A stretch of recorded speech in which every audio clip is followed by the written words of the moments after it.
Assalamualaikum warahmatullahi wabarakatuh. Bertemu lagi bersama saya Justinus Yuli Wibowo dalam pembelajaran bahasa Indonesia untuk kelas 12. Kali ini kita masih membahas tentang artikel, yaitu bagian B, menyusun opini di dalam artikel. Dalam pembelajaran kali ini kita akan mengetahui bagaimana struktur sebuah artikel opini, dan juga kita akan mempelajari bagaimana sebuah artikel idealnya harus dibuat. Jika video ini adalah video yang kalian cari, please beri like sebanyak-banyaknya dan klik subscribe supaya kalian mendapatkan video pembelajaran yang lain. Bagi kalian yang kelas 12, jangan skip video ini karena di sini saya belajar, kalian belajar, kita belajar bareng.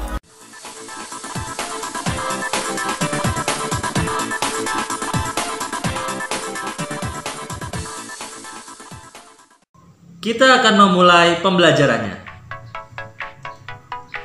Sebelum kita mulai, kita harus tahu struktur artikel opini seperti apa. Artikel opini strukturnya ada 3. Kita mulai yang pertama, yaitu pernyataan pendapat. Pernyataan pendapat adalah topik yang akan dikemukakan. Di sini kita akan memberikan tema umum yang akan kita bicarakan di dalam artikel opini kita. Selanjutnya yang kedua adalah argumentasi. Argumentasi tentang pendapat atau pandangan terhadap masalah yang dikemukakan. Jadi setelah kita memberikan topik yang akan dibahas, memberikan pandangan terhadap topik yang akan dibahas, kemudian kita sebagai penulis memberikan argumentasi kita terhadap topik tersebut. Lalu struktur artikel opini yang ketiga adalah pernyataan ulang. Maksudnya adalah pernyataan ulang pendapat dari penulis secara umum terhadap topik yang dibicarakan. Baik, jadi saya ulangi sekali lagi, dalam artikel opini maka kita mendahulukan memberikan topik umum dulu, mungkin topik yang aktual, topik yang kontroversial, lalu terhadap topik yang kita berikan tadi, kita memberikan pandangan pribadi kita melalui argumentasi-argumentasi. Selanjutnya, kita memberikan pernyataan ulang terhadap argumentasi-argumentasi yang sudah kita susun menjadi sebuah pendapat pribadi kita sebagai penulis. Jadi seperti itu struktur artikel opini. Dalam membuat argumentasi, argumentasi harus kuat. Bagaimanakah argumentasi yang kuat itu? Argumentasi yang kuat harus didukung oleh data yang aktual. Data yang aktual adalah data terkini, data terbaru. Sehingga apa yang kita sampaikan itu terbackup oleh data-data yang mutakhir. Selanjutnya, argumentasi harus dibangun dengan konstruktif. Maksudnya konstruktif adalah argumentasi harus dibangun dari dasar pemikiran terlebih dahulu. Kemudian kita membangun ke atas hingga kita mencapai argumentasi inti yang ingin disampaikan. Jadi argumentasi konstruktif adalah argumentasi yang punya dasar yang kuat, yang runut. Dia tidak melompat-lompat. Selanjutnya, argumentasi harus memberikan solusi. Argumentasi harus memberikan jalan keluar.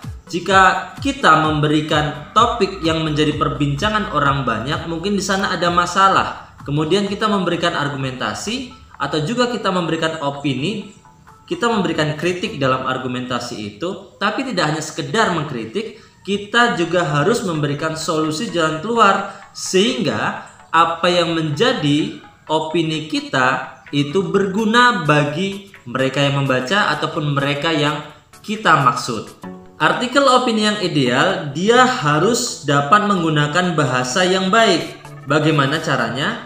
Ya, tulisan tidak terlalu panjang, tetapi mudah dibaca dan mudah dipahami. Maksud tulisan mudah dipahami atau mudah dibaca adalah gunakan bahasa yang komunikatif, tidak bertele-tele dan ringkas dalam penyajiannya.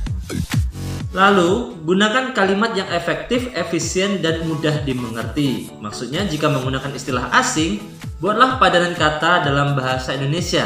Atau jika kita menggunakan kutipan asing, kita terjemahkan dulu dalam bahasa Indonesia. Baiklah, sampai di sini kita sudah mengetahui struktur artikel opini, kita juga sudah mengetahui bagaimana artikel seharusnya dibuat. Setelah ini saya mengajak Anda semua untuk melihat sebuah gambar peristiwa. Dari sana nanti kita akan melihat atau kita akan bersama-sama mengarang sebuah artikel opini. Ingat, artikel itu dimulai dengan pernyataan pendapat, lalu diikuti dengan argumentasi, lalu diakhiri dengan pernyataan ulang atau pendapat dari penulis. Mari kita lihat gambarnya. Mari kita buat artikel opini. Baik, jika di sini kita secara objektif kita melihat ada 1, 2, 3, 4, 5 kendaraan roda 4 ditambah 1 kendaraan berat di sana, eskavator. Lalu kendaraan-kendaraan ini berada di sebuah lumpur. Entah mengapa mereka di sana, mungkin ini dulunya jalan tetapi kemudian rusak, dan kondisinya mereka semua adalah terjebak, dan manusia yang ada di sana sedang berusaha mengeluarkan mobil-mobil ini dari jebakan lumpur tersebut. Baik, secara objektif seperti itu. Nah, sekarang jika kita mulai dengan pernyataan pendapat, maka pernyataan pendapat di sini apa yang bisa kita buat?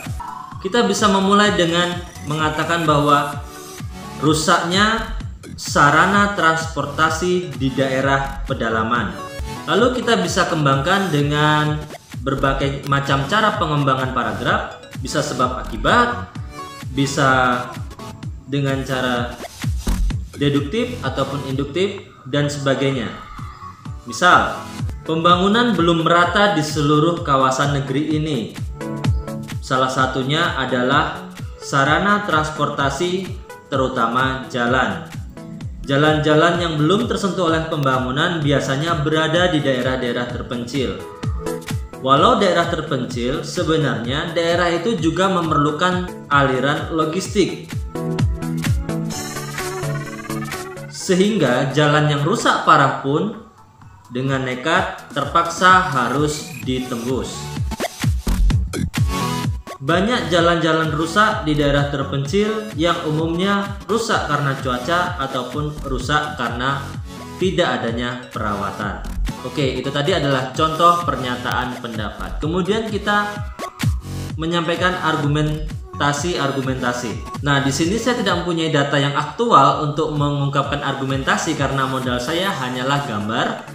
Jadi saya akan iring saja cara membuat argumentasi. Misal, kita bisa melihat data pembangunan jalan selama 10 tahun terakhir. Misalnya di tahun 2021, kita mulai dari tahun 2011 sampai tahun 2021. 10 tahun terakhir bagaimana perkembangan pembangunan jalan. Lalu kita bisa menggunakan data-data juga pembangunan jalan itu terpusatnya di pulau apa, ataukah sudah menyebar atau belum. Dan kita bisa menggunakan data lain-lain.